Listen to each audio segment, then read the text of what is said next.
Shu oshxonamizning rangi biza qilgan ishlarimiz ichidagi eng noodatiy bo'ldi. Ko'rib turganingizdek, shunaqa fasatura yoki rangi bizda chegaralanmagan. Ya'ni biz faqat shunaqa ko'rinishda qilib beramiz yoki faqat shu rangda ishlatamiz degan narsa yo'q. Biz mijozlarimizdan xohlagan ko'rinishlarni qilib bera olish imkoniyatiga egamiz. Xonamiz razmeriga keladigan bo'lsak, 3.30 ga 5.20, balandligi 3 metr. Aynan shu joyga ham astrovok qo'ydik. Uni uzunligi esa 2 ga 1 metr. Bizda hamma narsa pulga taqalmasligini isbot sifatida shu moykamizni ko'rsatishimiz mumkin. O'zi hech e'tibor bergan bo'lsanglar, moykalar tashqariga chiqarilgan holatda o'rnatiladi.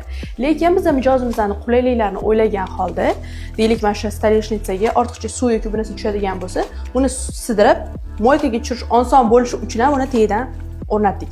Bu bizadan ortiqcha deyarli 1 kunni oldi hamda o'zi odatda bu narsa 500 ming so'mlar atrofida qo'shimcha mablag' ham olish kerak. Lekin biz mijozimizga buni bonus sifatida qilib berdik. Va albatta sizlarga ham shuni bonus sifatida bera olamiz.